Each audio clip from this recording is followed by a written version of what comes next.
Boa Noite, noite. bem-vinda. Acho que já entrou bastante gente aí, as pessoas estão entrando devagar. Sim. Gostaria muito de agradecer inicialmente, né, a presença da professora Regina aqui no nosso projeto.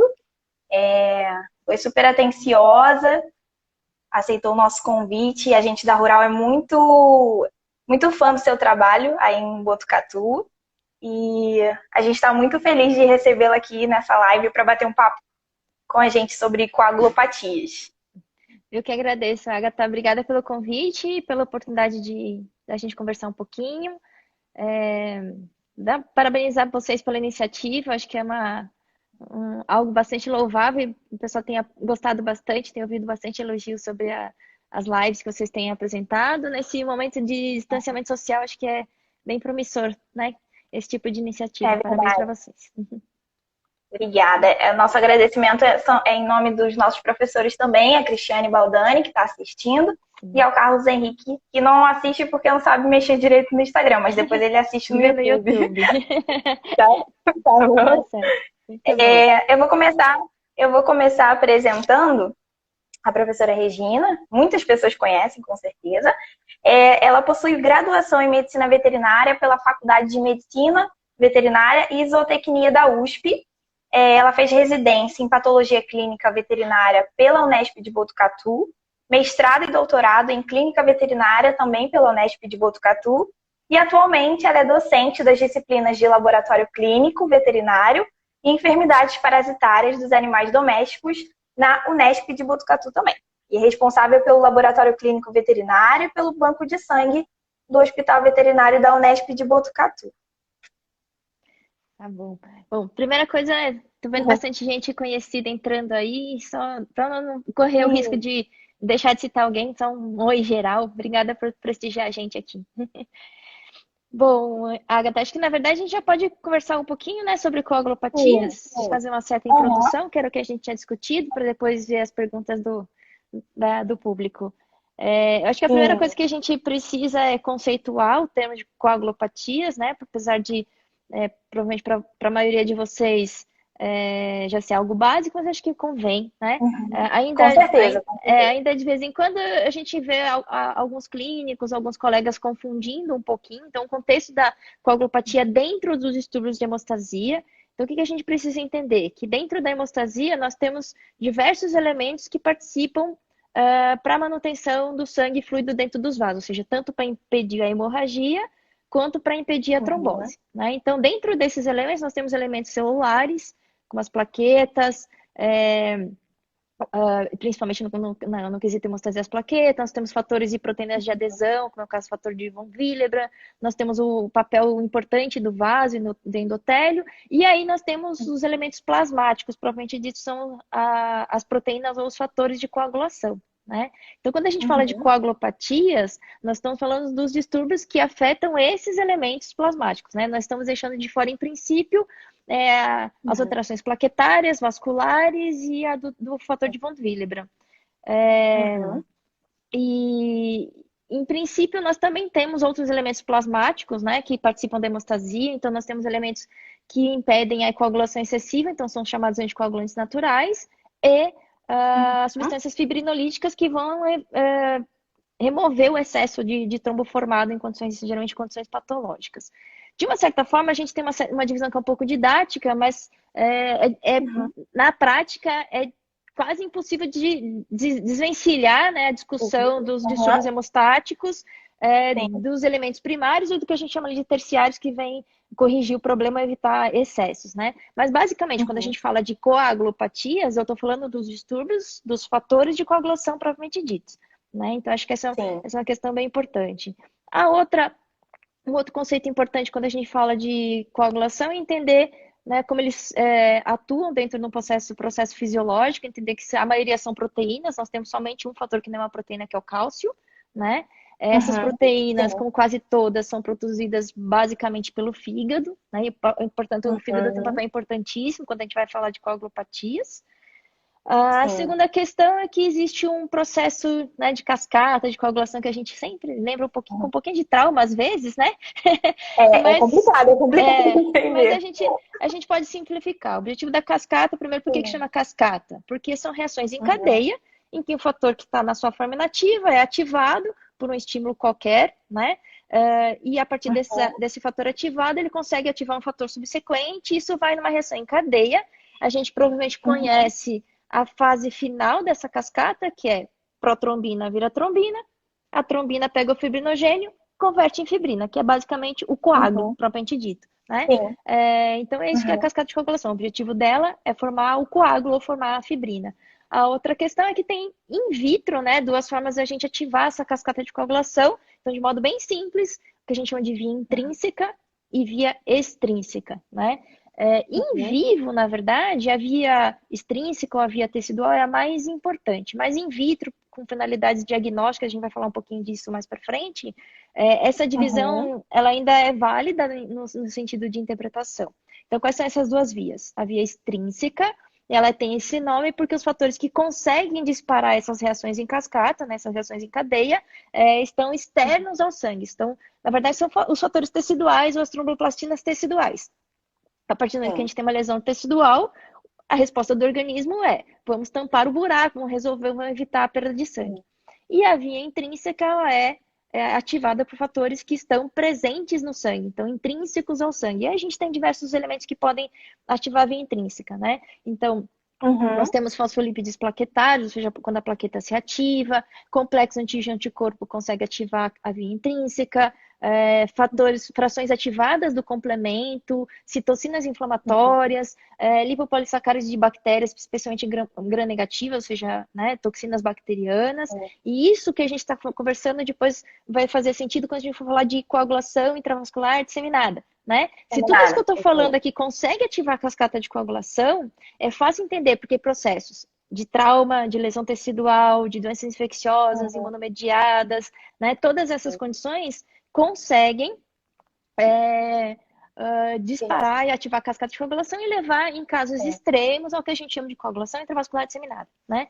Aham. Sim.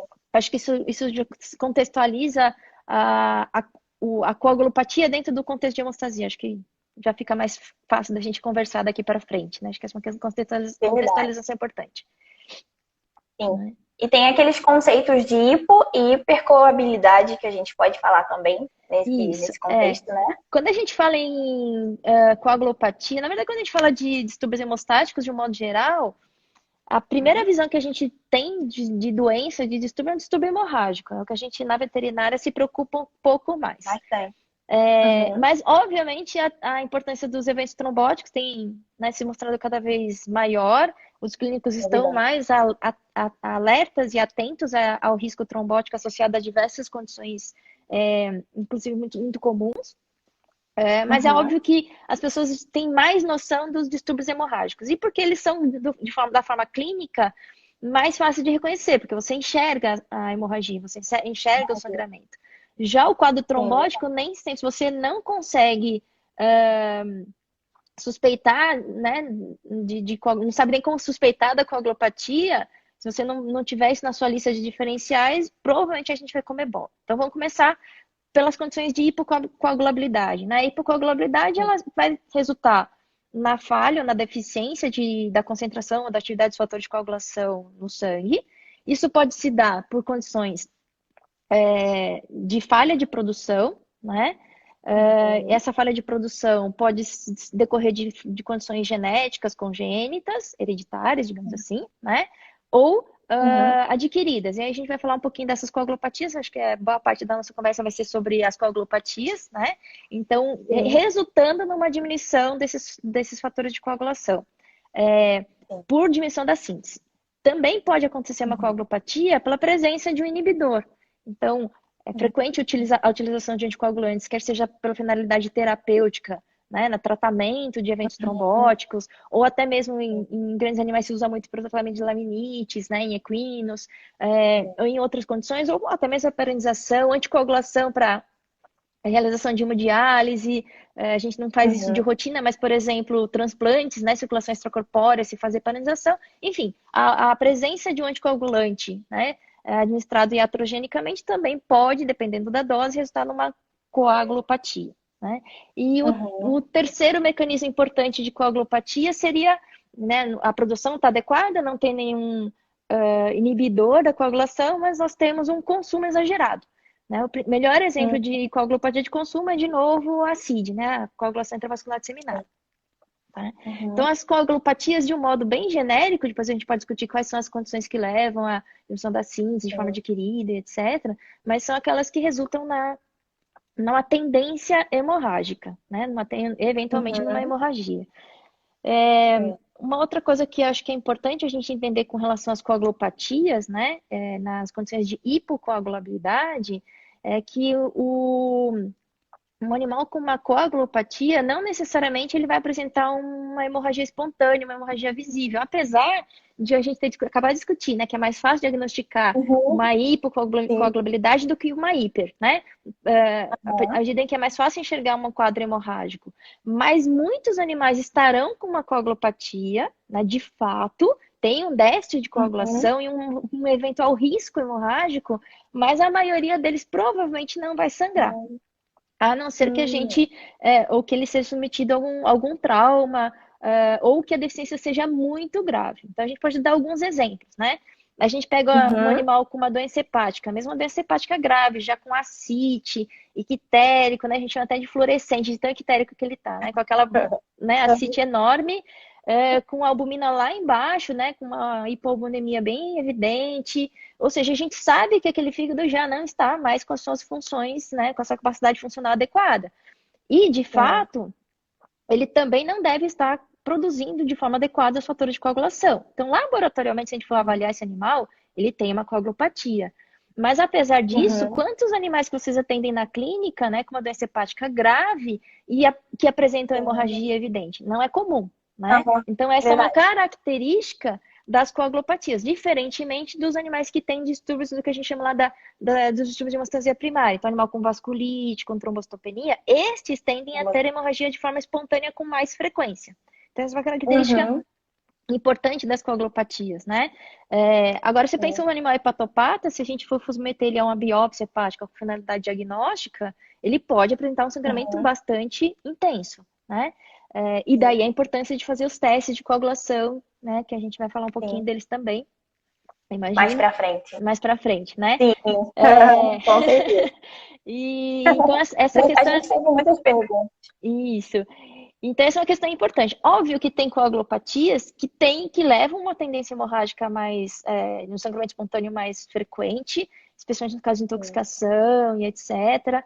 Né? Então, Uhum. essa é uma questão importante das coagulopatias, tá bom? Então, a manifestação Sim. clínica, a outra acho que é Uhum. bom a gente recordar também que tipo de manifestação clínica. Então, além dela não ser comum, Uhum. ela ser espontânea, embora ela possa eventualmente ser. Então, lembra que é biologia, né? Uhum. Ela pode, em Não é casos matemática. graves, não é matemática, mas ela Uhum. muitas vezes é o que a gente chama de subclínica. E Sim. quando ela acontece, além de ela ser induzida, pós-cirúrgica, pós-traumática, ela tende a ser sob a forma de hemorragias de vasos de maior calibre. Então, a gente costuma observar na forma de hematoma, hemorragia em cavidade, hemoperitônio, hemartrose. Então, essas são as formas mais comuns de apresentação clínica de um animal com coagulopatia. Então, de novo, fazendo contraponto. Um animal que tem trombocitopenia ou vasculite, ele não costuma ter hematoma, ele costuma ter o quê? Aham. Petequias, né? Então, quando a gente Isso, consegue sangramento observar superficial. isso, a superfície, não, se for uma hemorragia externa, a gente consegue, Uhum. é, de uma certa forma, já triar, Diferencial. né? Diferenciar Uhum. se é o problema de coagulação ou é algum outro problema. Quando a hemorragia é interna, por exemplo, uma epistaxe, uma hematúria, uma hematoquesia, se eu não estou olhando a mucosa, não tenho um endoscópio, algo do gênero, aí fica mais difícil. Aí eu vou ter que, né, abusar do patologista clínico para me responder exatamente qual o problema que esse animal apresenta. Então, isso acho que de condições que resultam em coagulabilidade, acho que está de bom tamanho. Tem que me segurar aqui, senão eu Tá começo a falar bom. demais. Ah, É, não. É, e aí, a acho gente que, pode bom, falar então sobre a questão das formas adquiridas e congênitas, que E as pessoas têm muita dificuldade, né, nessa interpretação também. Só ficou faltando aqui de falar das condições de Pode falar. hipercoagulabilidade, de trombose, mas a gente vai falar lá Aham, pra frente, não tem problema. A gente acho que tá. aborda depois. Vamos falar um pouquinho, já que a gente está falando de coagulopatias, né? É, Sim. as coagulopatias congênitas adquiridas, vamos começar com as congênitas, que é mais fácil, né? Então, nós temos as coagulopatias congênitas, a mais comum em animais, né, a hemofilia, né? Na verdade, é mais comum em cães, então a gente pode até abordar isso depois. A Uhum, coagulopatia congênita ou hereditária mais comum em cães é a hemofilia. Hemofilia A ou hemofilia clássica, né? Que é a deficiência do fator uhum, 8 de coagulação. E a gente tem também a hemofilia B, que é a deficiência do fator 9. Mas ela é bem menos frequente do que a hemofilia A ou a hemofilia clássica. É importante uhum, entender que, por ser uma doença congênita, de caráter genético, né? O animal ele já nasce com esse defeito, então ele tem uma tendência a apresentar as, os quadros hemorrágicos desde filhote. Então ele vai ter, por exemplo, sangramento umbilical, sangramento dentário por ocasião de troca dentária, não porque troca, mas porque ele tem de cachorro, né? Vai morder todo brinquedinho, osso, pé de uhum, cadeira, chinelo, né? Então ele tende a ter uhum, sangramento gengival e ele pode ter outros episódios hemorrágicos desde filhote. Então, essa é uma uhum, característica das coagulopatias congênitas. Então, depois do fator 8 e 9, nos felinos, a hemofilia ela também existe, mas nos felinos a deficiência mais comum é a deficiência do fator 12.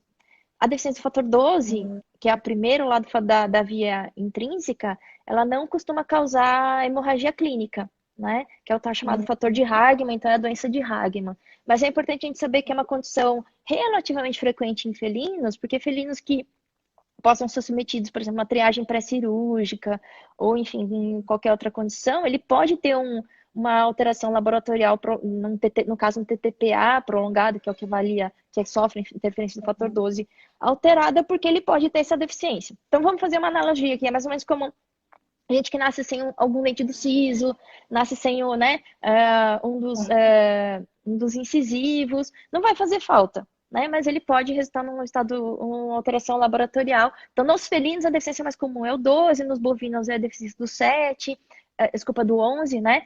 Então, a gente tem algumas uhum, diferenças, mas como a gente fala de cão, que é a nossa rotina mais básica, né? A deficiência uhum. do fator 8. Então, mas, em princípio, a gente pode ter deficiência de qualquer um dos fatores de coagulação, né? A gente tem descrição de Uhum. vários outros fatores. Então, E isso é comum em veterinária de acontecer? a gente não tem dados assim de prevalência. Um em tantos mil animais tem, por exemplo, hemofilia. Mas não é tão Entendi. incomum. O que provavelmente acontece, né? Aqui a gente às vezes faz dois diagnósticos por ano. Às vezes a gente passa um ano inteiro sem fazer nenhum diagnóstico. E aquele dois diagnósticos por Aham, ano é engraçado, porque às vezes a gente faz um diagnóstico e aí as pessoas, nossa, que legal, um caso de hemofilia. E a hora que passa outro animal com hemofilia, as pessoas estão com a doença na cabeça e ela não deixa ele uhum, passar batido. sim, Então, uhum, assim, às vezes é um animal que tem só um histórico de claudicação, né? Se você não repara que aquilo pode ser uma hemartrose, você não repara que é um animal macho, essa é outra característica importante de se comentar. Na hemofilia, né, o gene que codifica para o uhum, fator 8 e para o 9, então tanto a hemofilia A quanto a hemofilia B, né, tem o seu gene expresso no cromossomo X, ou seja, ele tem o que a gente chama de herança ligada ao sexo. Então, por conta uhum, disso, é muito mais fácil a gente encontrar as hemofilias, né, a A e a B, em machos. Por quê? Porque o macho, ele é XY, ele só tem um cromossomo X. Se esse cromossomo X for uhum. defeituoso, ele será hemofílico. A fêmea, para Uhum, ser hemofílica, ela precisa ter, porque ela tem um portador e o outro pode ser normal. Esse normal compensa, né? Com 50% uhum, da atividade do fator 8, a gente vive normalmente, né? Então, para uhum. uma fêmea ser hemofílica, ela tem que ser azarada. Tem que ter o pai hemofílico, a mãe, no mínimo, portadora, né? Pelo menos heterozigota, ela herdar justo esse cromossomo defeituoso. Ela tem que ser homozigota, os dois X dela tem que ser defeituosos. Então, por isso é muito mais Uhum. incomum de se observar hemofilia em fêmea. Então, assim, para o clínico, reconhecer quais são os sinais Imagem. mais clássicos, né? Reconhecer que é um animal, é Uhum. mais comum em animal de raça, que alguém perguntou, tem uma raça mais propensa para hemofilia? Não tem. Tá? A hemofilia ela foi descrita em várias raças de cães. Óbvio que a gente tem que lembrar, é mais comum em animais de raça. Então a gente já pegou aqui Uhum. em várias raças. Vai pegar a literatura, tem quase todas as raças já foram descritos casos de hemofilia. Então é lembrar, né? Hemartrose, a principal manifestação é claudicação. Às vezes, se alguém fizer uma injeção ou ele for submetido a um trauma, um hematoma em outra região. Por que hemartrose? Porque é onde a gente, mesmo que ele não tenha trauma, não tenha se machucado nem nada, é uma região de atrito por causa da articulação. Então, em humanos é a mesma Uhum. coisa, né? É uma apresentação bem comum, aquele joelho grande, enorme. Nos cães, às vezes, não é tão evidente. Às vezes você pode achar que foi por causa de um trauma, alguém vai dar um anti-inflamatório e vai lhe mandar embora. E aí, se você não se Uhum. preocupar, não suspeitar, não reparar que era um macho de raça, né? Oxe.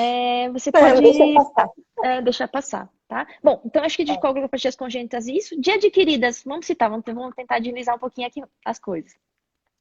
Ainda na linha da deficiência de síntese, né? Vamos falar da doença hepática, seria a condição adquirida mais frequente, e a gente já citou Uhum. que não é frequente que ela cause hemorragia clínica, mas laboratorialmente muitas vezes eles terão uma que a gente chama de uma coagulopatia. A gente teve um trabalho de dissertação em que o critério foi pegar todos os animais com hepatopatia, o critério era ALT acima de 50, se não me engano, era o nosso critério de corte. Ou seja, não era nem uma hepatopatia tão grave assim. E mais da Uhum. metade deles tinha alguma alteração em pelo menos uma das provas de hemostasia, né? Ou do tempo de Uhum. coagulação bruto, ou do TTPA, ou do TP. Ou seja, embora não tenha hemorragia clínica, eles tinham uma coagulopatia, né? Então, por quê? Uhum. Porque o fígado é o principal local de síntese desses fatores. Aí a gente já citou as outras Uhum. coagulopatias adquiridas, né? Então, a presença de inibidores na circulação, especialmente Sim. heparina, né? Ou Uhum. de forma iatrogênica ou de forma acidental, que é o que acontece, por exemplo, no antagonismo da vitamina K.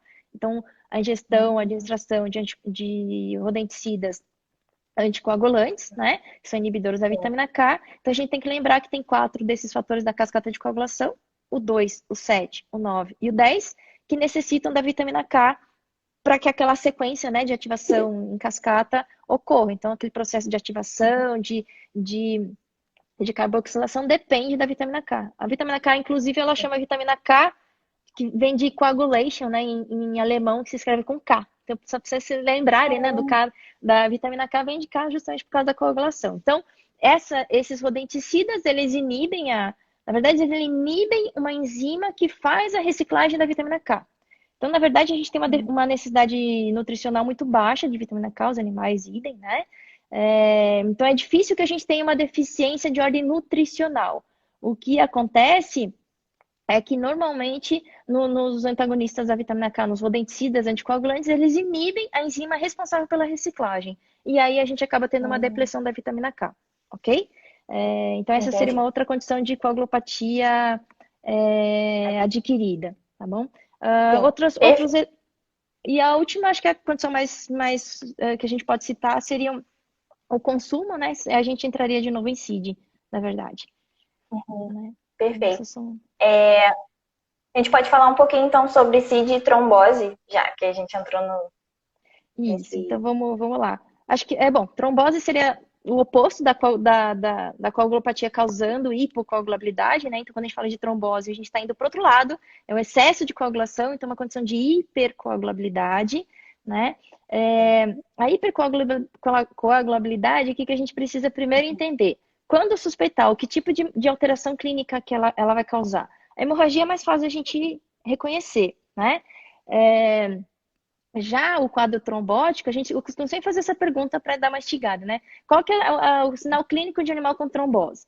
Invariavelmente, sempre alguém vai descrever para mim um caso de um felino com miocardiopatia hipertrófica. Ele vai falar assim, na Uhum. impotência funcional, falta de pulso, extremidade fria, dor, necrose, aquela coisa toda, né? Porque ele Uhum. lembrou de uma condição mais comum, que é o tromboembolismo, né, da artéria ilíaca em felinos. É um caso de tromboembolismo verdadeiro, o trombo se forma no átrio, né, por alteração de contratilidade, ele se desloca pela aorta caudal e normalmente vai parar lá na artéria ilíaca. E aí ele vai causar tudo isso que a gente, né, apresentou. Só que, na verdade, o Uhum. sinal clínico ele vai depender de onde está esse trombo. Então, um quadro trombótico ele pode ter uma manifestação clínica bastante distinta. Se o trombo for pulmonar, no caso de um tromboembolismo pulmonar, a manifestação clínica vai ser dificuldade respiratória, dispneia, né? Uhum. Alteração da tensão de oxigênio, enfim. Se esse trombo for renal, ele pode causar oligúria, anura, ira, azotemia. Se ele for Uhum. mesentérico, ele pode causar cólica, dor abdominal, né? A gente vê isso, por exemplo, em equinos com migração de estrôncio. Se ele for, pode ser um trombo isquêmico no sistema nervoso central, e aí a manifestação pode ser de convulsão, coma, né? Enfim, alterações. Não, o João está respondendo as perguntas aqui para mim, ó, dizendo que doença de von Willebrand é comum, mas ele não é um fator de coagulação, né? Ele é um fator de adesão É, plaquetária. Desculpa, eu me isso. distraí aqui com a pergunta, Não, mas vou voltar. é isso. Mas é legal, enfim, a gente vai ter, Sim, voltando aqui, né? Então, nas condições de trombose, as sim. manifestações clínicas, elas são as mais distintas possíveis. Então, elas vão depender do órgão. Basicamente, vai levar a uma Uhum. falência de algum órgão, depende do órgão. Pode ser um membro, Sim. pode ser o rim, pode ser o fígado, pode ser o sistema nervoso, pode ser o pulmão, enfim, né? Então, uma insuficiência respiratória, enfim, né? Uhum. Perfeito. Então, essa é a primeira questão. Então, a outra questão que a gente precisa diferenciar é o quadro trombótico da coagulação intravascular disseminada. Então, o que é Uhum. trombose? Né? É a ativação da cascata de coagulação com a formação de um trombo. Na verdade, aqui a gente está falando de coagulação, por isso que eu estou falando dessa composição, mas a gente também tem Uhum. como composição do trombo, ele pode ser um trombo plaquetário, né? Não só de fator. E muitas vezes ele tem um trombo, uma composição meio que mista.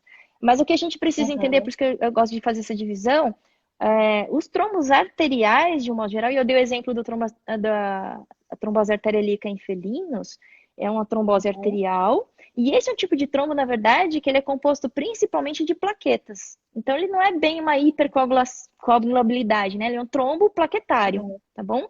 Uhum. Um trombo que é formado por coágulo mesmo, né? Por fibrina, por fator de coagulação, ele normalmente tem uma localização mais de veia, né? De sangue venoso. Então, quando a gente vai pensar em Uhum. trombose venosa profunda, muitos dos tromboembolismos pulmonares, eles têm menos plaquetas, né? E mais fibrina na sua composição. Então, de um modo geral, a gente tem dois tipos de quadros trombóticos, embora, né? Quase alguma condição meio mista. E aí, por conta Uhum. disso, o que a gente precisa entender? Tem algumas condições que vão causar mais risco trombótico arterial, as miocardiopatias são o melhor exemplo disso, né? E algumas condições vão tender a causar uma trombose mais venosa. Então, aquela trombose venosa que em humanos a gente associa muito à estase, né, quando a gente viaja de segunda classe. Em humanos se fala muito associado, né, ao uso de anticoncepcionais, dislipidemias, enfim. Na Uhum. veterinária, a gente sabe que, por exemplo, pacientes que têm síndrome nefrótica, doenças glomerulares, glomerulopatias, né, geralmente associada à amiloidose, ou doença renal mesmo doença renal crônica, existe uma perda de uma proteína muito importante, que é uma proteína que é importante como anticoagulante, né, que é a antitrombina, e essa proteína se perde muito porque ela tem Uhum. um peso molecular muito baixo. Então, animais que têm doença renal, especialmente doença renal glomerular, eles estão numa condição de risco trombótico. Essa trombose, por ser uma substância anticoagulante, ela vai tender a se formar na circulação venosa, diferente daquela Uhum. causada pela miocardiopatia. Algumas outras condições são mistas. Então, por exemplo, se você pega hiperadrena é uma condição que leva a um risco trombótico grande. A gente ainda não sabe exatamente o que causa, provavelmente uma condição bastante mista, né? Heterogênea. Então, a gente tem Uhum. trombocitose, a gente tem aumento dos fatores de coagulação, a gente tem hipertensão, a gente também tem proteinúria e doença renal, a gente tem dislipidemia, hipercolesterolemia, hipertrigliceridemia. Então, a gente tem uma condição bastante mista, é por isso que cães com hiperadreno podem ter uma trombose tanto arterial quanto venosa. Então, isso é uma questão, né? Trombose. Então, a trombose na veterinária, ela normalmente está associada a alguns grupos de doenças que levam o que a gente chama de risco trombótico, risco trombótico, né? Uhum. É, isso, a trombose é uma coisa, então esse é um animal que tem um risco trombótico. E ele pode eventualmente ter Uhum. coagulação intravascular disseminada. Então aqui vamos fazer o contraponto. A coagulação intravascular disseminada é uma condição em que há um risco trombótico, né? Está num estado de hipercoagulabilidade, porém, a coagulação intravascular disseminada, depois a gente pode citar um pouco mais detalhado se tiver tempo, mas o que a gente precisa entender?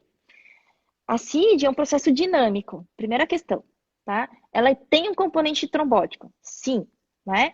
E primariamente ele é um evento trombótico, tanto que o nome é coagulação intravascular disseminada. Então, o que acontece? A gente tem uma doença primária, então, CID é uma complicação, uma síndrome associada a alguma outra doença primária. Então, a gente tem lá doença infecciosa, imunomediadas, neoplasias, a gente discutiu isso, em que há aumento de tromboplastinas circulantes, né? Lesão tecidual, complexo antígeno-anticorpo, citocinas inflamatórias, tudo aquilo que a gente comentou, né? Complemento. E a gente tem uma hiperativação da cascata de coagulação, lesão endotelial, enfim. Isso resulta o quê? Uma condição de hipercoagulabilidade e, eventualmente, no risco trombótico. Perfeito.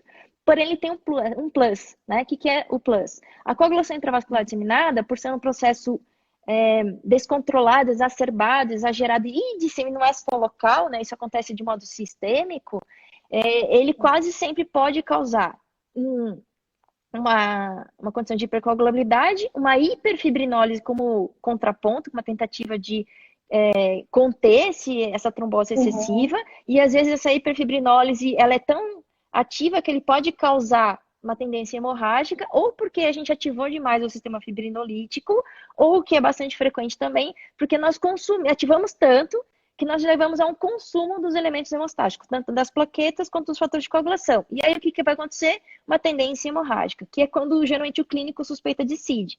Então a diferença da CID para um evento que é somente trombótico é que ele pode ter um componente somente trombótico, sim, mas muitas vezes ele tem um componente de hiperfibrinólise e às vezes até de hipocoagulabilidade com tendência hemorrágica.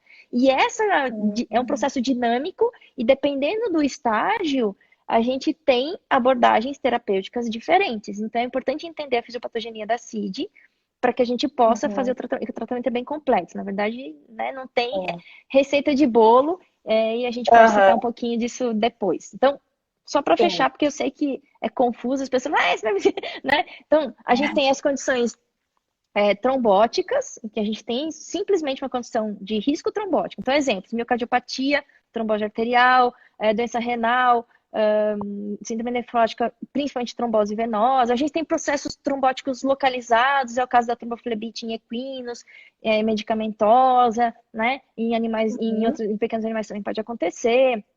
Migração de estrôngulo. A gente tem os quadros trombóticos mais mistos, é o caso do hiperadreno, por exemplo, né?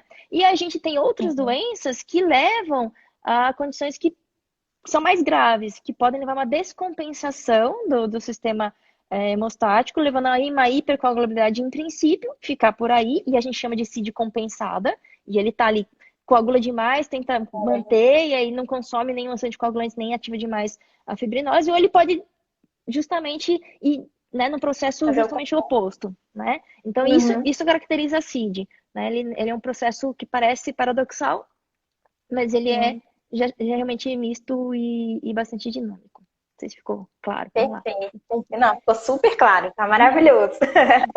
E falando ainda, acho que é a parte que a gente mais observa aqui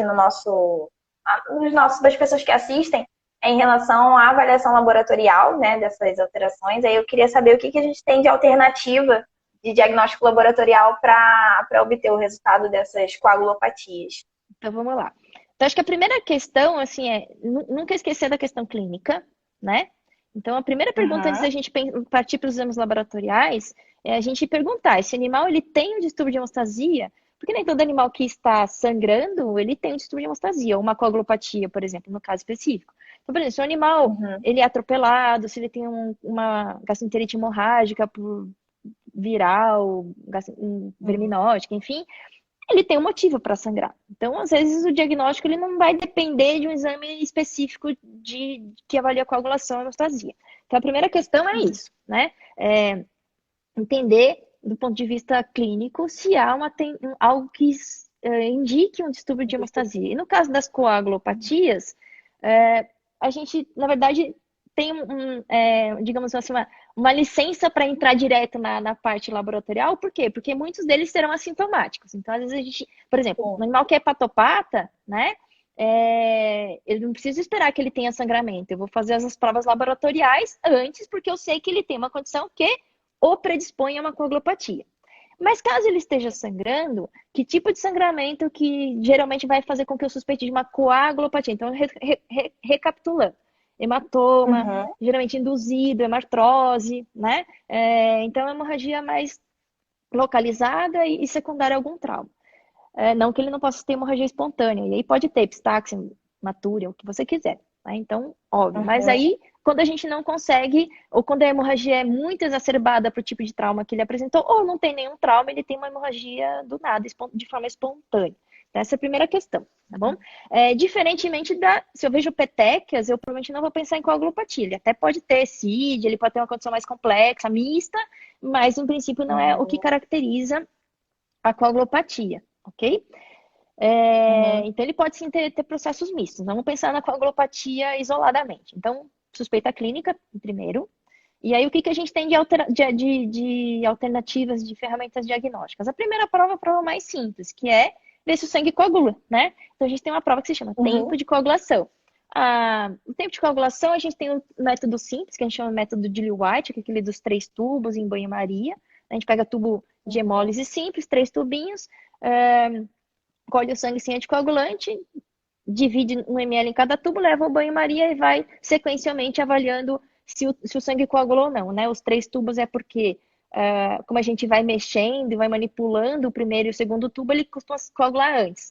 Né? Então, a gente vai usar o terceiro como parâmetro correto, porque é aquele que a gente menos manipulou, para saber qual é o tempo de coagulação. Ou seja, ali a gente praticamente vai saber se o sangue está coagulando ou não, para indicar uma possível coagulopatia ou não. Tem a Uhum. vantagem de ser rápido, fácil, de baixo custo. Tem a desvantagem de ter, Uhum. primeiro, uma sensibilidade menor, ele precisa ter uma deficiência razoável dos fatores de coagulação para alterar. Então, ele vai ter que ter perdido mais que 70, 80% dos fatores de coagulação, né, pelo menos de um dos fatores, para alterar o tempo de coagulação. Uhum. E a outra desvantagem que a gente vai ver, vai dizer, tem uma coagulopatia. Eu não vou conseguir dizer qual coagulopatia. Né? Então, aí a gente precisa de outros testes. De fazer um outro parênteses aqui. Apesar de ele ser um teste pouco sensível, eu falei que ele precisa perder 70, 80%, né, da atividade Uhum. dos fatores de coagulação. Muitos animais, apesar de ter diminuído tanto a atividade dos fatores de coagulação, ele não necessariamente vai sangrar. Então, é comum eu ter um animal que tem uma coagulopatia, né? Ele ter uma alteração laboratorial e ainda não ter sangramento. Então, quando ele tem sangramento, quando ele já está com sangramento, seja ele espontâneo ou induzido, que é o mais comum, ele provavelmente vai estar, mesmo o tempo de coagulação sendo pouco sensível, ele já vai mostrar para mim, ó, ele tem, né, uma coagulopatia. Uhum. Porém, né, o ideal é a gente usar testes mais sensíveis. Então, aí a gente tem o tempo de coagulação ativado, que é parecido, só que ele tem um ativador no teste, né? Então, é um teste comercial, geralmente a gente compra esses tubos. Ele é utilizado Uhum. bastante em paciente que é heparinizado, em diálise, etc. Né? Mas é uma prova bastante de triagem, né? É, Uhum. Aqui está me perguntando, aqui pode levar a condição de é, o Afetar a hiperadreno. coagulação. É o hiperadreno que causa. Aqui tá pensando se era o hipo ou hiper. É o hiper. Isso. Vamos lá, vamos voltar. Hiperadreno. Voltando aos testes. Então, tempo de coagulação, né? Uma prova de triagem, apesar de Sim. pouco sensível, ela é Uhum. válida, né? Quando o animal já está sangrando, ela vai conseguir me dizer se tem ou não coagulopatia na maioria das vezes. O tempo de coagulação ativada é Uhum. mais sensível ainda, né? Idealmente, a gente vai utilizar o que a gente chama de coagulograma, entre aspas, né? Alguns usam esse nome, outros não. Que é o tempo de protrombina, que é o TP, o tempo de tromboplastina parcial ativada, que é o TTPA, e alguns ainda incluem o tempo de trombina, que é o TT. Né? A gente pode depois destrinchar um pouquinho melhor esses testes, senão a gente vai demorar muito aqui, né? Mas eles basicamente têm Fica à vontade. a vantagem, já está terminando aqui a nossa introdução, né? A vantagem de ser mais sensíveis, então eles se alteram de modo um Uhum. pouquinho, não é tão mais, mas é um pouquinho mais precoce do que o tempo de coagulação, né? Então, Uhum. 70% pelo menos de déficit, então não precisa de 80%, mas assim, com 70% pelo menos. E a outra grande vantagem desses testes é que eles conseguem avaliar qual segmento da cascata de coagulação está comprometido. Então, o TTPA avaliando a via intrínseca, o TP avaliando a via extrínseca e o TP o final da via comum. Depois a gente entra mais em detalhes. Mas aí, por exemplo, se eu suspeito de hemofilia, que é a deficiência do fator 8, que é um fator que está na via intrínseca, ele vai ter alteração do TTPA, mas não do TP e nem do TT. Então, a gente faz as interpretações dessa forma. Então, ela tem duas vantagens, ser mais sensível e fragmentar a cascata, né? Então, acho que esses são talvez os testes mais básicos. Aí a gente tem outros testes de forma laboratorial. A gente pode dosar individualmente os fatores. Então, o fato de ele ter um TTPA prolongado e um TP normal não quer dizer que ele seja hemofílico. Só me diz, ó, o problema é na via intrínseca. Provavelmente é Uhum. hemofilia porque é mais comum, mas eu tenho que dosar o fator 8 para comprovar. É a deficiência do fator 8, mas pode ser o fator 9, que também é da via intrínseca. Então, eu tenho os kits para fazer essas dosagens. E do risco trombótico, que é um pouco mais difícil de a gente fazer o diagnóstico clínico, a gente tem alguns marcadores, que são os dímeros D, né? Ou os produtos de degradação da fibrina, que são os PDF. Então, os dois são decorrentes da formação do trombo, né? Se tem um quadro trombótico, a gente tem uma tentativa de dissolução desse trombo, desse coágulo, pela ação da plasmina, né? Que é uma protease, e vai degradar esse trombo em fragmentos, que a gente chama de PDFs. Né? O dímero D é um pouquinho mais específico, porque ele, de fato, é uma fibrina que se tornou estável, então, enfim, ele é um pouco mais específico, também a gente aprofundar demais, mas ele é, basicamente, a interpretação é a mesma. Tanto o PDF quanto o dímeros D são marcadores de trombose de forma laboratorial, né? E aí a gente tem diversos outros testes que a gente pode abordar lá para frente se alguém tiver alguma dúvida, né? Que é a tromboelastometria, a tromboelastografia, que infelizmente a gente tem pouca disponibilidade ainda, não é uma realidade para veterinária. Na verdade, nem para medicina, não é qualquer hospital que tem esse equipamento. A gente tem atividade do fator 10 para acompanhar, monitorar o uso de aparelho de baixo peso molecular, geração de trombina, dosagem de trombina. A gente tem diversas outras provas bem mais específicas, isso falando só de risco trombótico e coagulação, né? Sem falar lá da função plaquetária, von Willebrand e todo o resto, né? Então, mas é basicamente isso. Com o tempo de coagulação, TP, TTPA e TT, a gente consegue trabalhar bastante, né? Apesar de existirem outros testes. Vamos lá. A Elisa mandou já algumas vezes essa pergunta, aí eu vou te fazer. Qual a sua opinião sobre a demosteplase como anticoagulante? Conhece demosteplase? Eu não sei se é alteplase, eu conheço como alteplase, que na verdade não é um anticoagulante, é um fibrinolítico. Eu não sei se é um nome comercial diferente. Precisamos. Confirma aí, Elisa.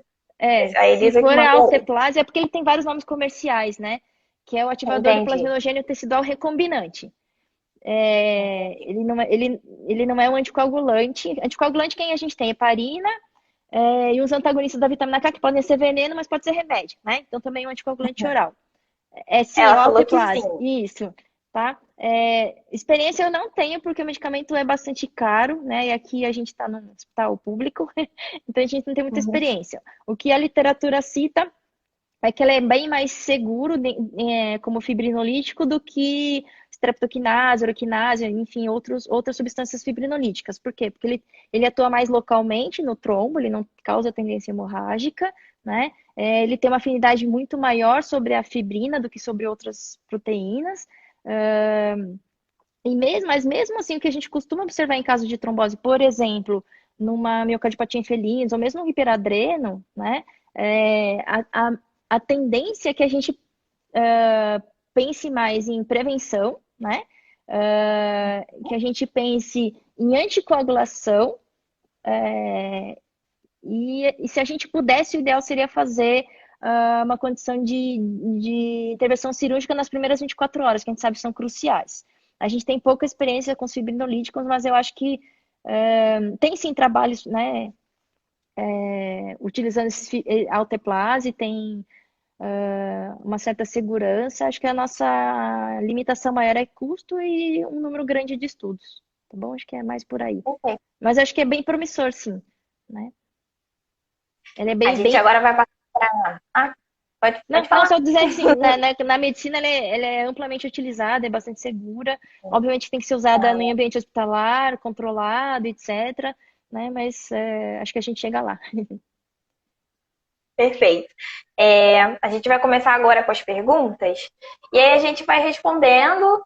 Se a professora tiver disponibilidade e terminar aqui, porque a live ela tem uma duração de 1 hora. E aí, se fechar, a gente pode voltar de novo e continuar respondendo. Tá bom, vou tentar ser objetivo aqui. Vamos embora. Vamos, tudo. Tranquilo, então. Não, para mim tudo bem. Quais as principais técnicas de diagnóstico confirmatório que tem disponível atualmente em veterinária para desordens em fatores de coagulação em cães e gatos? E se é uma realidade a utilização dessas técnicas? Tá. A gente meio que falou de forma rápida dos Falou, testes, né? Então, eu vou sim. falar assim, como o termo que foi utilizado foi confirmatório, né? Uhum. Então, assim, quando a gente fala de coagulopatia, o teste que é mais confirmatório é dosar o fator mesmo. Então, se eu quero fazer o diagnóstico de hemofilia, eu tenho que dosar o fator 8. Se for hemofilia A, se for hemofilia B, eu dou o fator 9. Os outros testes, eles não vão ser confirmatórios assim, patognomônicos, né? Então, quando a gente fala de TP, TTPA e etc., a gente até tem alguns perfis, como eu mostrei para vocês. Se eu tenho um TTPA prolongado, um TP normal, um TT normal, eu sei que o problema é da via intrínseca. Para confirmar qual coagulopatia, eu teria que dosar o fator, né? Mas é óbvio Uhum. que quando eu junto com os sinais clínicos, com o histórico, com outros exames complementares, isso me ajuda demais, ajuda bastante, né? E Uhum. fora os exames que não são só os de coagulação. Então, quando a gente fala de uma suspeita de hepatopatia, todas essas provas vão estar alteradas.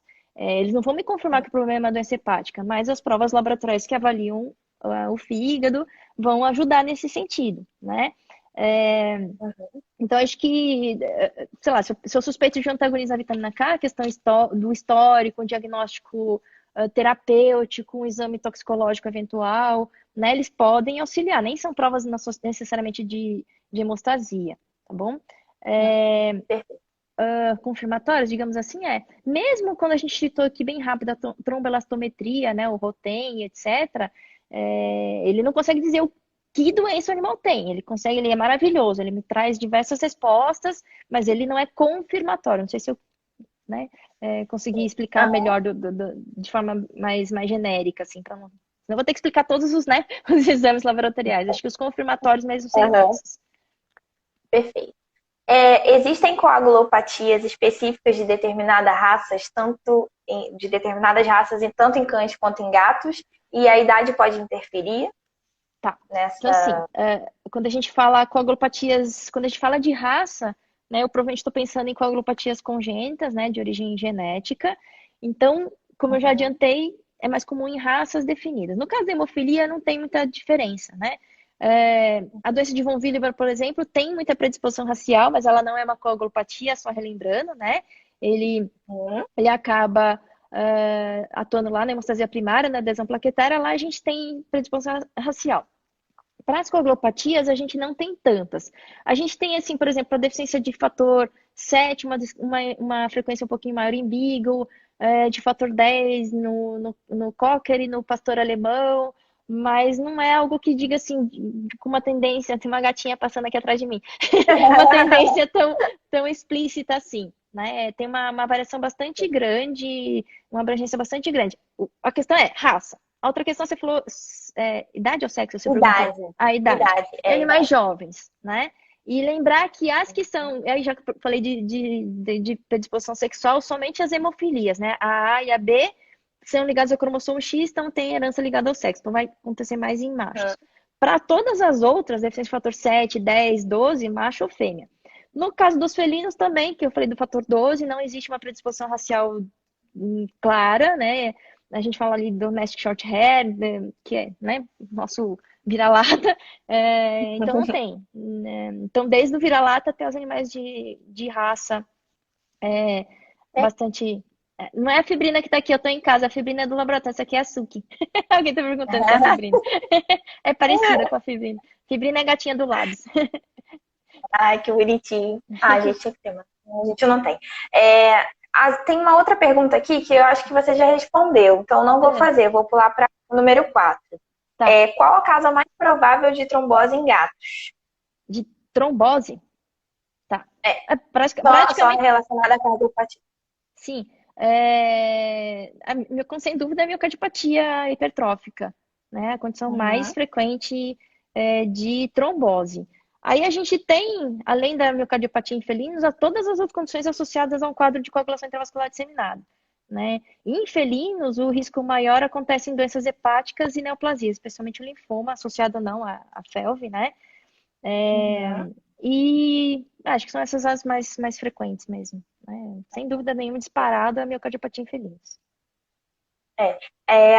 Vamos para a próxima pergunta. Como interpretar os testes de TTPA e TP? E Tá. quando suspeitar que o resultado obtido do teste sofreu algum tipo de interferência? Tá bom. Aproveitando, alguém está perguntando aqui do INR e o RNI, né? Isso tem a ver com o TP. Então, vamos por partes. Então, só para lembrar, é bom ter colocado aí, porque senão eu esqueço de falar disso também. Então, vamos lá.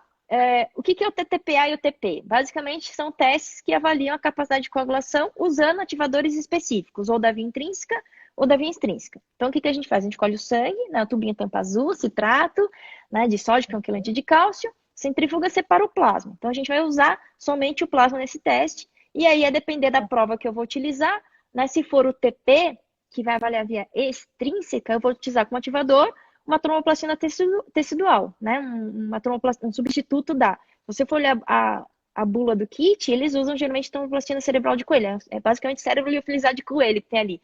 Vai ativar, vai substituir a tromboplastina tecidual, vai ativar pela via extrínseca, e o tempo que ele demora depois que eu jogo esse ativador e reponho o cálcio, ele vai depender exclusivamente da presença da atividade dos fatores desse caminho, da via extrínseca, fator 7, até chegar na fibrina. Quando eu faço o TTPA, eu pego o plasma, recalcifico, só que aí eu vou usar um ativador da via intrínseca. Então, geralmente é um substituto do fosfolípido plaquetário, isso que a gente chama de tromboplastina parcial, né? Mas pode usar caolin, selício, tem diversas substâncias que eu posso utilizar para ativar a via intrínseca. Então, eu vou testar a concentração e atividade dos fatores que estão neste caminho. Então, começa lá com o fator 12, 11, o 9, o 8, tá todo mundo ali, e os que estão na via comum. Então, entendendo esse princípio, a gente entende como interpretar esses testes, né? Um prolongamento do TTPA depende da integridade dos fatores que estão na via intrínseca e comum. O TP da via extrínseca e comum. Então, se eu tenho alteração só do TTPA, o problema é da via intrínseca. Se eu tenho alteração só do TP, é da via extrínseca. Se eu tenho dos dois, pode ser alguém da via comum ou podem ser múltiplos fatores. Então, de forma bem genérica, se eu penso, por exemplo, na doença hepática, em que vários fatores de coagulação estão comprometidos, todos esses testes vão estar alterados. TP, TTPA e o próprio TT, né, que avalia lá o finalzinho da cascata de coagulação. Se eu penso em hemofilia, somente TTPA. Se eu penso em antagonismo da vitamina K, apesar de não serem todos os fatores, sejam só 4 deles, eles estão espalhados na cascata como um todo. Então, tanto o TTPA quanto o TP estarão alterados. E já o TT, que é o finalzinho lá, que é basicamente o tempo de trombina, é pegar o plasma e jogar trombina. O que a trombina vai fazer? Converter o fibrinogênio em fibrina. Então, esse resultado, ele depende basicamente da concentração de fibrinogênio. Então, o TT, ele tem basicamente a mesma interpretação de eu avaliar a atividade do fibrinogênio, concentração de fibrinogênio. Como o fibrinogênio, que é o fator 1, ele não é dependente de vitamina K, ele não vai estar alterado, por exemplo, no antagonismo da vitamina K. Então, diferente de um animal que tem uma hepatopatia, ele vai ter o TTPA e TP alterados, o TP normal. Desculpa, de novo. Doença hepática, ele tem todos eles alterados. TP, TTPA e TT. Porque ele tem deficiência da síntese dos fatores. No caso do antagonismo da vitamina K, a gente tem alteração de 4 desses fatores, mas não tem alteração do fibrinogênio, que é o fator 1. Então, o TT está normal. O TTPA e o TP estão alterados. Então, a gente vai fazer essas combinações. Basta a gente entender o princípio, né, desses testes para que a gente possa fazer a interpretação. Outra pergunta era quando suspeitar que quando sofreu algum tipo... suspeitar. Tá. Normalmente, quando a gente tem algum problema na amostra de colheita, né? Então, vocês tiveram uma das lives com o João, que é variáveis pré-analíticas, né? Então, isso é muito importante quando a gente fala de hemostasia. O que normalmente acontece quando a gente tem dificuldade de colheita, demora no processamento, homogeneização inadequada, etc., é uma pré-ativação dos fatores de coagulação, pré-consumo. Então, o que vai acontecer com essa amostra é que quando eu for levar lá para o laboratório e ativar, né, jogar o ativador, os fatores já vão ter sido consumidos e ativados. Então, esse tempo ele vai estar, na verdade, prolongado. Então, o problema maior, né, da interferência pré-analítica nessas provas é um prolongamento nesses testes. Embora, às vezes, possa acontecer um encurtamento. Encurtamento acontece mais não no TP e TTP. Quando a gente faz o tempo de coagulação normal, o ativador já é durante a colheita, então, às vezes, a gente chega Antes de a gente levar para o banho-maria, o tubinho já Já coagulou, tem. né? A gente não pode Uhum. entender isso como uma tendência à hipercoagulabilidade, um risco trombótico. Isso provavelmente, muito provavelmente, é mais um, ah, uma interferência pré-analítica, tá? Acho Perfeito. que de modo bem genérico, acho que era isso, né? Perfeito. Professora, então a gente vai sair agora e aí a Tá gente bom, volta para continuar ótimo. respondendo, tá bom? Tá bom, tá Pessoal, bom. voltem aí com a gente, tá Tá, bom? já. De volta. O pessoal tá entrando devagar, mas acho que a gente já pode fazer a pergunta. Então vamos lá. O Lab Clínico VET perguntou: poderia falar um pouco sobre tromboelestrograma? Ele falou, é um Ok. assunto muito legal. Eu particularmente sou suspeito. Tá, Aham. tromboelastografia ou tromboelastometria, né? São dois nomes para a mesma técnica e muda o equipamento. Um equipamento é alemão, outro é americano. Basicamente é um teste Uhum. que avalia a propriedade viscoelástica do sangue. Então, vou tentar aqui mostrar meio que na mímica, né? O que é isso? A gente colhe o sangue com um citrato, né, de sódio anticoagulante, e aí ele vem num Uhum. copinho, a gente bota num copinho que é específico do equipamento, né? Essa amostra de sangue anticoagulado, e aí a gente vai repor o cálcio para retomar a capacidade de coagulação dessa amostra, e esse equipamento ele tem um pino que fica dentro dessa amostra de sangue aqui. Então, o que vai acontecer? Dependendo do equipamento, ou o tubinho roda, ou o pininho roda. À medida que o sangue vai se coagulando, o coágulo vai se formando, o que acontece com esse pino? Ele vai ficando mais, ele não consegue virar tão firmemente. Então, o que basicamente o equipamento faz na tromboelastografia ou tromboelastometria é reproduzir num gráfico a, a contração, a formação do coágulo, né? E a retração desse coágulo. Então, é o que a gente chama de capacidade viscoelástica do sangue. Então, no traçado gráfico, a gente consegue ter várias informações. Isso que é bem legal desse equipamento. A maioria das provas Uhum. laboratoriais, TP, TTPA, tempo de coagulação ativado, né? Eles conseguem detectar uma condição de hipocoagulação, ou seja, né, uma coagulopatia é um risco hemorrágico. Esse equipamento, ele consegue detectar hipocoagulabilidade, mas ele também consegue detectar hipercoagulabilidade, hiperfibrinose, ou seja, o risco trombótico, o risco hemorrágico.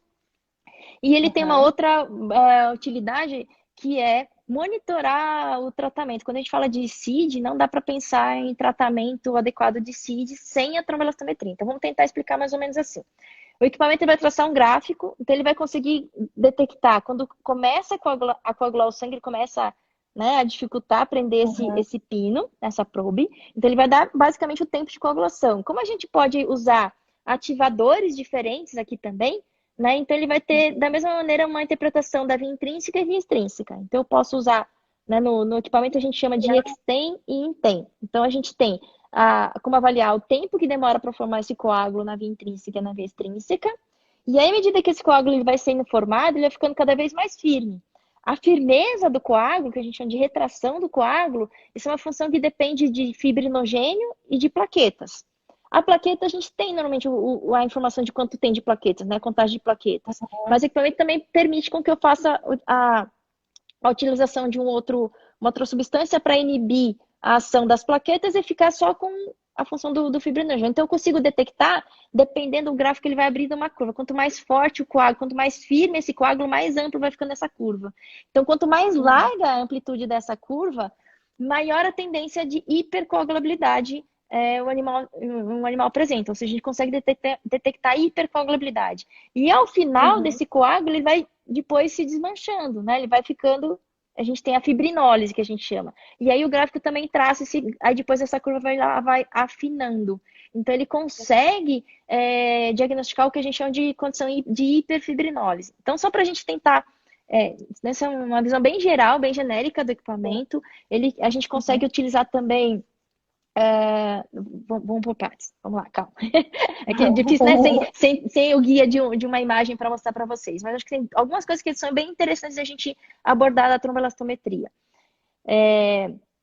Quando a gente fala de CID, lembra que eu falei que ele tem fases diferentes? Então, por exemplo, se ele está numa fase de hipercoagulação, que ele está com aquele gráfico bem alto, que o coágulo está bem firme, ele está super coagulando, a terapia anticoagulante ela faz muito mais sentido.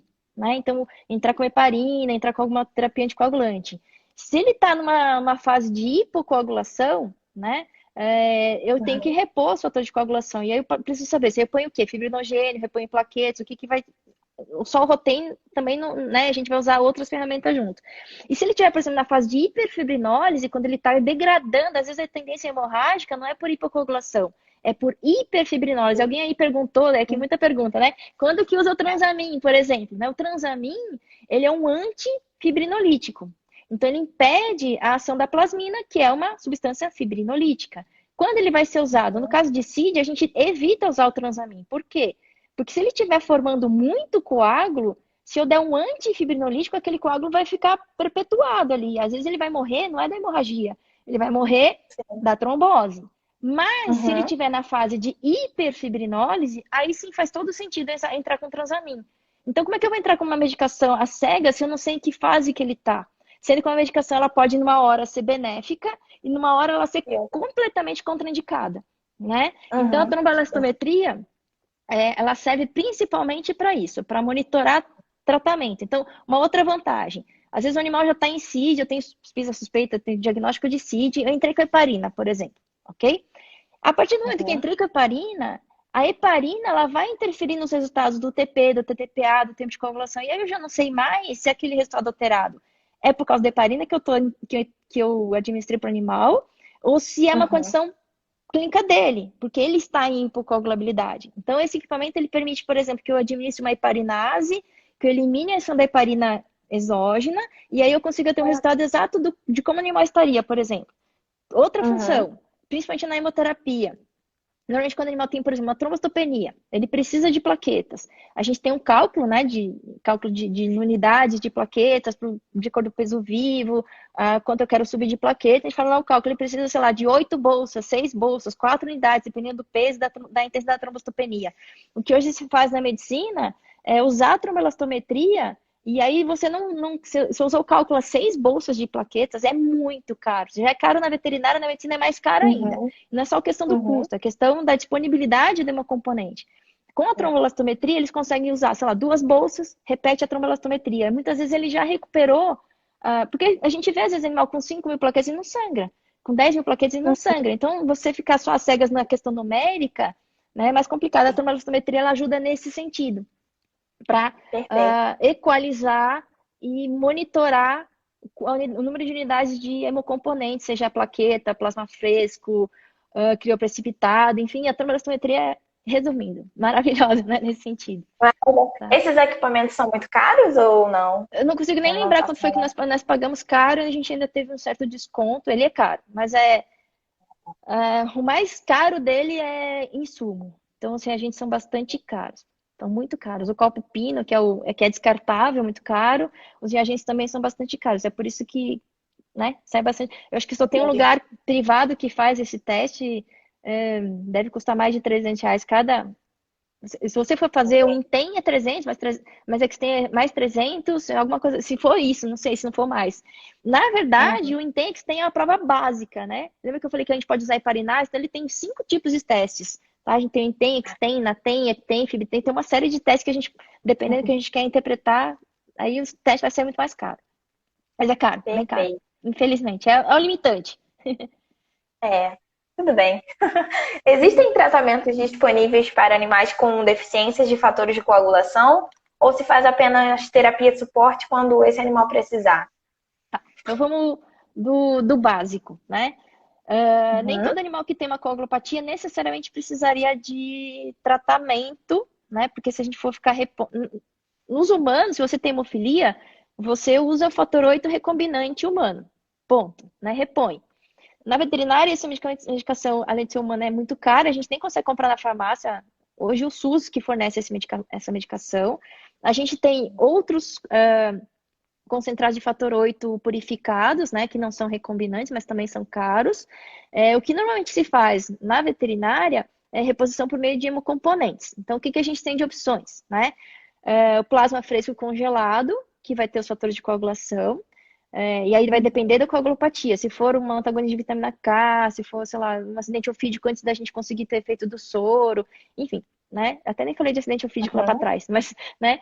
Dependendo da coagulopatia, um plasma fresco vai repor vários fatores de coagulação e pode resolver o problema. Mas tem riscos, né? Uhum. Você vai utilizar um volume razoável de plasma, você pode induzir uma reação transfusional, e no caso específico de uma hemofilia, o ideal seria você repor só o fator 8, por exemplo, né? Então aí a gente utilizaria o crioprecipitado. O crioprecipitado é um outro hemocomponente originado a partir do plasma fresco congelado, só que com uma alta concentração de fator 8 e também o fator de von Willebrand, ele vem junto, mas basicamente o que a gente faz pega o plasma fresco, antes de ele descongelar totalmente, a gente centrifuga numa altíssima rotação, e aí as proteínas de alto peso molecular ficam no precipitado, por isso que a gente chama de crioprecipitado, e no sobrenadante vai ficar água, eletrólitos e as proteínas e os fatores de baixo peso molecular. Então, fator 5, o fator 7 ficam lá para cima.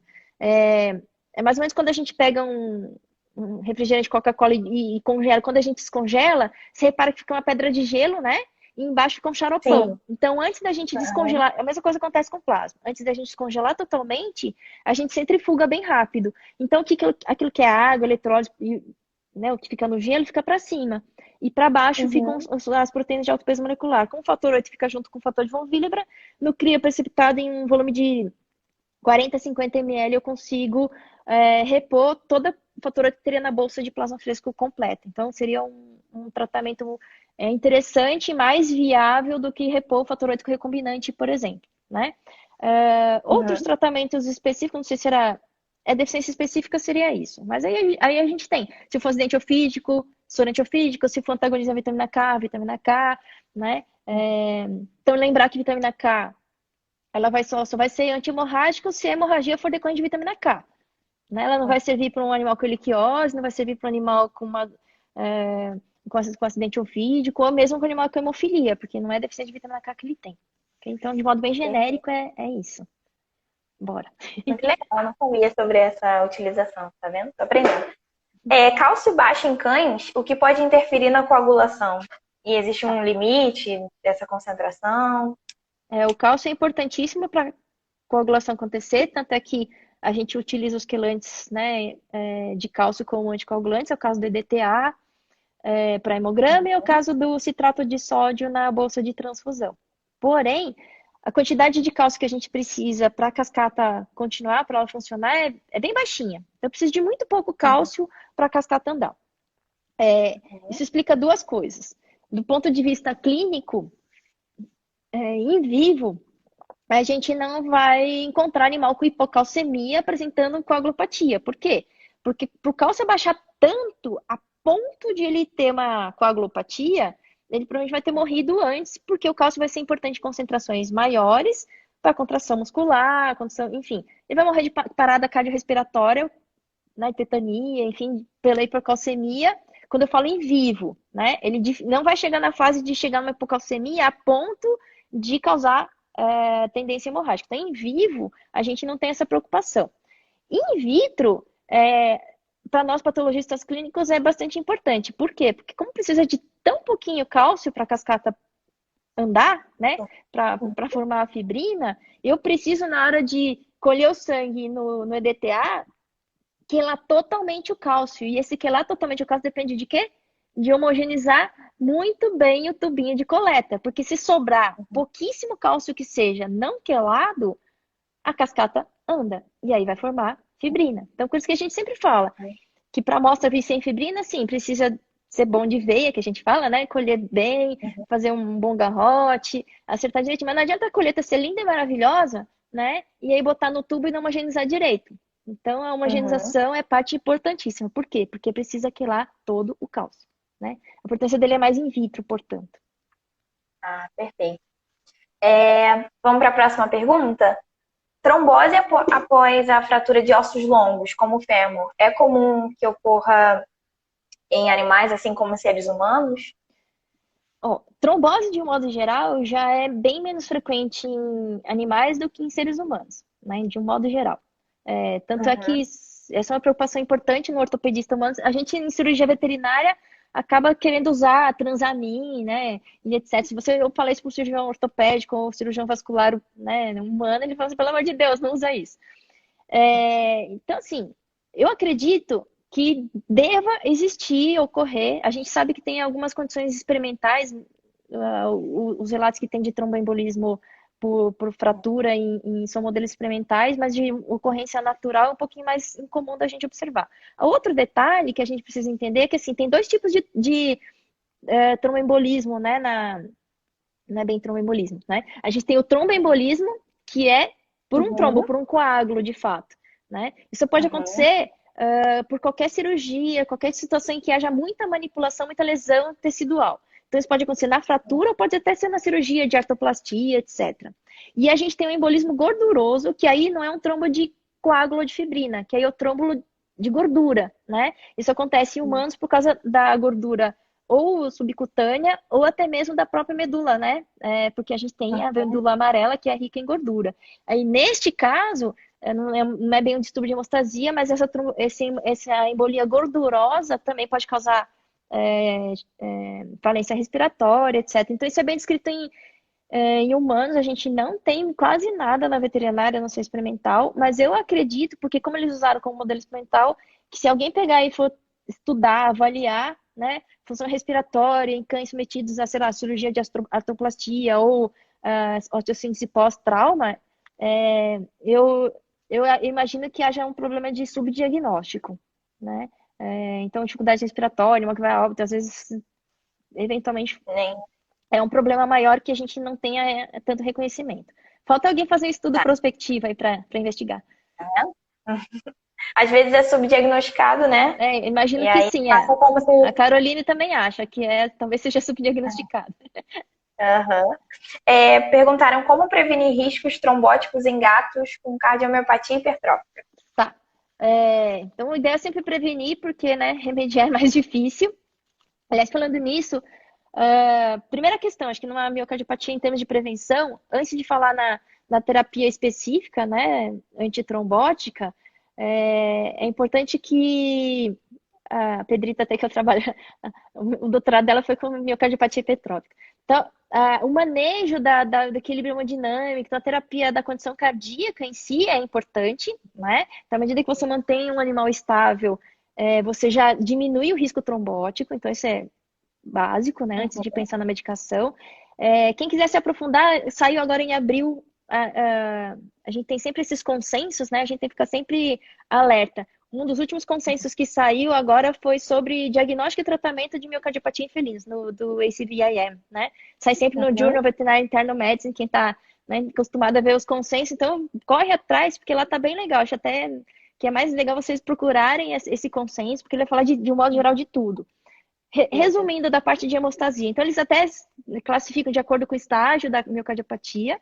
Mas o que a gente sabe de miocardiopatia em felinos? Então, o trombo é arterial, então a gente vai pensar primariamente em uma terapia antiplaquetária. Então, apesar de eu falar aqui de coagulopatias, eu vou pensar principalmente em antiplaquetários e não anticoagulantes. Então, normalmente o que se utiliza? Né? Se utilizava muito aspirina. Então, hoje a gente já sabe que o clopidogrel, que é um bloqueador do receptor do ADP, da plaqueta, que é um antiplaquetário, né? Ele é bem mais eficiente e mais seguro do que a aspirina. Então, hoje que se dá preferência ao clopidogrel do que a aspirina. O clopidogrel é o Plavix, né? Tem outros nomes comerciais que se utilizam. E aí, eventualmente, isso talvez não seja como preventivo, é o mais de escolha, mas a gente também vê, inclusive lá no consenso, ele cita às vezes a associação do clopidogrel com aspirina e com o próprio xarelto ou até a heparina. Então, o xarelto e a heparina, na verdade, são anticoagulantes. A gente vai falar assim, mas a gente está falando você acabou de falar que a trombose arterial tem que pensar mais em antiplaquetário, né? Eles lá falam também de anticoagulantes, que é o que a gente utiliza mais para trombo venoso, mas eles mesmos dizem lá que são trabalhos e indicações com baixo nível de evidência. Então, as pessoas usam de forma um pouco mais empírica, a gente ainda não tem nenhum consenso, trabalho controlado prospectivo para dizer, olha, esse protocolo é eficiente. Então, a primeira linha é um antiplaquetário, né? E eventuais associações. Então, acho que é estabilizar o animal do ponto de vista hemodinâmico, cardiológico, né, mesmo, e aí as terapias principalmente antiplaquetárias. Perfeito. Existem comorbidades que possam contribuir para o surgimento de coagulopatias em cães e gatos? Acho que a gente meio que falou rapidamente, né? Então, qualquer condição que leve à hepatopatia, né? É, Uhum, de qualquer origem, infecciosa ou não, por exemplo, né? Então, as hepatopatias causam as doenças endócrinas, em particular, o hiperadreno em cães, e todas as doenças que a gente pode listar como causas predisponentes a CID, né? Então, uhum. neoplasias, doenças infecciosas, inflamatórias, imunomediadas, então, todas as condições podem predispor a aumentar ao risco de uma coagulopatia, especialmente as trombóticas, né? As de hipocoagulabilidade, principalmente as hepatopatias de modo geral. Perfeito. Professora, eu já fui meio que excluindo, porque tinha umas perguntas que você já foi respondendo junto com as outras. Então, a Ok, gente já está quase chegando no final. então tá bom. Tava preocupada. Perguntando aqui. Tá ótimo, tá perfeito, todo mundo tá gostando. Qual o prognóstico nos casos em que se tem uma coagulopatia de origem hereditária com curso clínico reservado? Tá. Então vamos assim. Coagulopatia hereditária, que a gente mais tem experiência é hemofilia. Então, vou falar da hemofilia, que é o que a gente tem mais experiência. De um modo geral, o prognóstico é bom. Então, muitas vezes eles vêm só como um quadro de um hematoma, uma claudicação, que a gente até pode interferir naquele momento crítico com um hemocomponente, com crioprecipitado se tiver à disposição, plasma fresco, ou às vezes nem nada, tá? A gente sabe que se você mantiver o animal no ambiente atraumático e etc., a gente consegue ter um bom prognóstico na maioria das situações.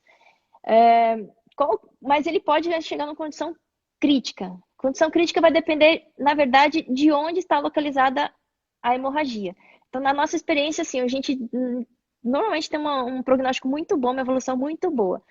Os casos que a gente teve, eu posso citar o nosso pior caso, em que o animal teve que ser eutanasiado, é um animal que teve hemorragia na medula espinhal. Então, ele teve um quadro de paresia, né, evoluindo, né, era um boxer, e então ele chegou primeiro com um quadro de um hematoma na cabeça, depois com a artrose, e ele chegou depois de algumas semanas com um quadro de paralisia. Nesse caso, foi bastante complicado porque ele retomava a movimentação e a movimentação fazia com que ele tivesse um ressangramento. Então, na verdade, o prognóstico ele Uhum. depende exclusivamente do local, principalmente do local. Então, uma hemorragia no sistema nervoso, né, num quadro desses, é muito mais grave do que um hematoma, uma artrose. Então, acho que essa é a questão do prognóstico, é justamente essa. Se a gente tivesse condições de fazer a reposição, fator 8 recombinante, se na época a gente tivesse condições de. Mesmo o crioprecipitado é um componente que pode envolver risco, ele tem uma meia-vida. A gente vai ter que ficar fazendo isso o tempo todo. Imagina você fazer uma transfusão, né? Com todos os riscos de Uhum. reações transfusionais, não é fácil manter um animal por um tempo prolongado com essa reposição. Então, o ideal, e infelizmente não é a nossa realidade, seria repor com um fator recombinante. Perfeito. Perguntaram aqui na live se existe, se a senhora indicaria algum livro, algum artigo para estudar sobre esses conteúdos. Tá, vamos lá. Eu gosto bastante do Fundamento de Patologia Clínica Veterinária, que é do Michael Scott, né? Só que é um livro um pouquinho chato de ler, porque ele é para patologista clínico, né? Então ele fala Uhum, bastante de questões analíticas, eu acho bem interessante, assim. Aí você, uhum, por exemplo, um livro que muita gente gosta de patologia clínica é a Troll, mas ela é bem superficial, eu já acho mais complicado. Eu uhum. vou acabar puxando um pouquinho a sardinha pro meu lado, mas o livro de medicina interna, né, da Mestre Jericó, tá lá em português, o capítulo fui eu que escrevi, acho que pode ajudar um pouquinho, já que é difícil achar texto em Aham, português. É o aham. Na verdade, Stockham é o primeiro autor, é que a gente conhece mais o Mike, por isso que a gente fala Scott. É o Fundamento de Patologia Clínica. É, Hum, mas tem diversos outros livros que trazem. É um assunto um pouquinho. Eu costumo dizer, ele não é complicado, né? Ele é complexo, mas a gente, à medida que vai se sim. familiarizando, ele vai ficando cada vez mais Aham. digerível. Eu acredito que seja uma boa fonte de consulta, né? Perguntaram uma coisa aqui, porque eu acho que é mais. Eu não sei se a pessoa tem experiência, mas se existem, por exemplo, no hemograma de um animal com uma coagulopatia, você observa algum achado, ou se só apenas com os testes Tá. específicos. Eu acabei não falando sobre isso, mas, por exemplo, uma das coisas que se fala no diagnóstico de CID, né? Critério diagnóstico de CID é uma coisa complexa.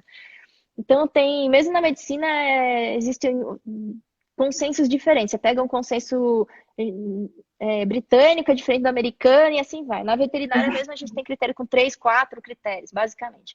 Então, um dos critérios, que é o do Guilherme Couto, né, que é um hematologista clínico, ele pressupõe lá 3 ou 4 alterações laboratoriais, mais esquizocitose. Então, o que é esquizocitose? Presença de esquizócitos. Esquizócito é um tipo de hipoequilócito, então é uma hemácia, tem um formato alterado, né? Esquisito, ou seja, bastante diverso, bem estranho, que pode indicar um quadro de coagulação intravascular disseminada, ou seja, ele pode ser o resultado da fragmentação de hemácias nos capilares, né, de forma intravascular, que a gente chama de hemólise microangiopática, e aí essas hemácias fragmentadas, elas podem ser reconhecidas como esquizócitos, mas eles não são patognomônicos de CID. Então, a gente vai ver muito caso de CID sem esquizócito, apesar do Couto usar isso como critério, mas ele mesmo depois faz um levantamento e diz que nem todos têm esquizócito.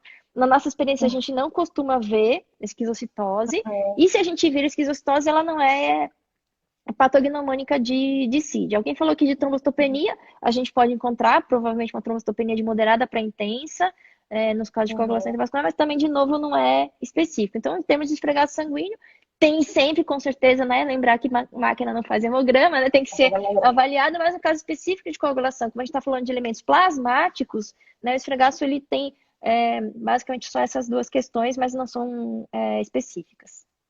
Tá bom? Perfeito. Bom, acho que a senhora respondeu todas as perguntas. Que bom. Mandaram muitas perguntas no privado aqui para mim. Eu não consegui acompanhar todas, não. Como que deve ser a coleta, o armazenamento ideal para amostras que vão dosar TTPA e TP? Tem que ser rápido? Tá. Enfim. Então, a amostra colhida em citrato tem que respeitar rigorosamente a proporção, né, anticoagulante de sangue. Na verdade, até, né, para quem é patologista clínica interessante, tem algumas formas de correção, porque se o animal estiver muito anêmico, a gente tem muito mais plasma no mesmo volume de sangue do que no animal não anêmico. Então, teoricamente, a gente teria que ter uma proporção maior de citrato. O oposto também acontece. O animal com uma policitemia tem muito menos plasma, aquela mesma proporção pode resultar em excesso de anticoagulação. Tá? Mas, de um modo geral, para animais com um limite razoavelmente grande, aquela proporção 1:9 é aceitável. Né? Então, quem vai colher geralmente no tubo a vácuo, então é colher até a marquinha, homogeneização bem feita, a gente não refrigera essa amostra, ela geralmente é colhida, e a gente centrifuga. A centrifugação tem que ser em alta rotação, tá? Não pode sobrar plaquetas. Então, o ideal é uma centrifugação de mais ou menos 15 minutos, né? Em pelo menos 1.500 RPM. Então, lembrar que tem que ser bem feitinho, evitar hemólise, lipemia, mesmos cuidados. A maioria dos aparelhos de coagulação, né, dos coagulômetros, eles são daquele magneto que trava. Mas tem alguns aparelhinhos que eles são por turbidimetria. Então, ele vê que muda quando o coágulo fica mais turvo e ele percebe essa alteração. Então, por exemplo, a hemólise e lipemia pode interferir na leitura. Então, são os cuidados. Assim, evitar, obviamente, garrote prolongado, punção sucessiva, ficar, né, com a agulha indo e voltando. Por quê? Porque isso faz com que a gente contamine a nossa amostra com tromboplastina tecidual. Ou seja, a gente vai pré-ativar, a gente vai fazer o teste antes da hora. Quando a gente chegar lá no banho-maria, o resultado pode dar incorreto. Então, são os cuidados básicos, né? Centrifugar, separar. Tem testes que falam, tem artigos que falam que a estabilidade do TP e TTPA é até bastante longa, de até 12 ou 24 horas, mas o que a gente recomenda é que se faça a respeito do que está na bula. Na bula, geralmente, a maioria dos kits, entre 3 e 4 horas. Da colheita, centrifugação, até a gente finalizar o teste. Né? Então, é mais ou menos por aí. Vou para a última pergunta, que perguntaram se você poderia falar sobre INR. É verdade. Eu comentei e eu esqueci. O que é o INR? Então, na verdade, assim, TP e TTPA, a gente vai pegar o plasma, adicionar o cálcio, o ativador, dependendo da via intrínseca ou extrínseca, isso vai coagular lá no banho-maria ou lá no coagulômetro, né? E o resultado vai ser expresso em segundos, tá? Na medicina, esse resultado não é expresso em segundos, é expresso em NRI ou INR ou RNI, né? É uma formulinha que a gente coloca o tempo em segundos do teste sobre o tempo de um pool de plasmas normais, que é feito dentro daquele laboratório de referência, numa chave elevada ao EASY. EASY é a potência do kit. O que é esse EASY? O que aconteceu? Na medicina, né, para os humanos, os kits eles usavam como fonte de tromboplastina a tromboplastina humana. E aí, eles substituíram essa tromboplastina humana pela tromboplastina animal. Então, você vai ver lá, extrato de cérebro de coelho, geralmente. Isso dava diferença do resultado, do valor de referência de um laboratório para outro. Então, para evitar esse tipo de coisa, eles utilizaram esse valor em relação ao pool de plasma sadios elevado a esse EASY que corrigia, né, se era um kit mais sensível ou menos sensível, seja ela tromboplastina humana ou tromboplastina animal, para que se normalizasse, ou seja, esse valor, esse resultado pudesse ser comparado de um laboratório para outro laboratório, independente do tipo de kit que você utilizar. Então, na verdade, isso é feito na medicina. Então, se algum médico, se alguém trouxer um resultado de exame em NR ou RNI para vocês, não estranhe, então é uma forma de normalizar. Então, o resultado de significaria que ele teria um valor semelhante, igual, né, àquele pool de plasmas sadios. Um valor de 0,8 corresponde que ele tem uma atividade de fatores da via, que é avaliada no caso do TP, né, e cerca de 80% em relação àquele pool de plasma. Então, basicamente, o RNI, ele converte, né, esse valor em atividade proporcional a percentual. Tá? Ponto. Então, isso é o RNI. Na veterinária, eu não sei se alguns colegas veterinários usam esse NRI ou INR, mas a Sociedade Americana de Patologia Clínica Veterinária, ela já entrou num consenso. Se você for ver os artigos, eles não são expressos em RNI ou INR. A gente expressa na veterinária em segundos. Isso não é um erro, não é falta de informação, nós estamos atrasados, não é porque a gente não sabe, é porque a gente utiliza, né, os valores que a gente tem de referência, embora a referência tenha que ser do laboratório e não da literatura, né, eles praticamente já pressupõem o uso de tromboplastinas animais, né, então não tem grande diferença. Se você for ver os EASY, quase todos os kits têm o mesmo EASY, quase todos os kits dão resultados muito parecidos. Então, resumindo, INR e RNI é uma forma de padronizar que foi utilizada para a medicina, porque se tinha tromboplastinas de potências diferentes, mas que para a gente não tem tanta importância, tá? Ponto, é isso. Okay. Certo? Professora, eu gostaria muito, muito de agradecer. Foi maravilhoso. Se eu pudesse, a gente ficava horas e horas conversando, mas foi super esclarecedor. Com certeza, todo mundo que está aqui assistindo gostou bastante, participou bastante. E é isso, gostaria muito de agradecer. Obrigada pela oportunidade de ver, mesmo que virtualmente, alguns nomezinhos aí conhecidos, vários, na verdade. Fica sempre o receio de ter esquecido alguma coisa, esqueci a Reni, com certeza. Não, mas na verdade que o objetivo maior era a conversa, né? Não era explorar tudo. Então, parabéns para vocês também. Muito obrigada pela oportunidade. E um abração para todo mundo que acompanhou. Se depois puder voltar para falar sobre um outro assunto, a gente está super, super aberto. Então tá bom, estamos à disposição. Tá ótimo, gente. Obrigada. Não esqueçam de mandar o e-mail agora pra gente encaminhar o formulário e vocês terem acesso ao certificado. Tá bom? Beijo, muito obrigada, professora. Tchau, pessoal. Tchau, tchau. Tchauzinho. Tchau, gente.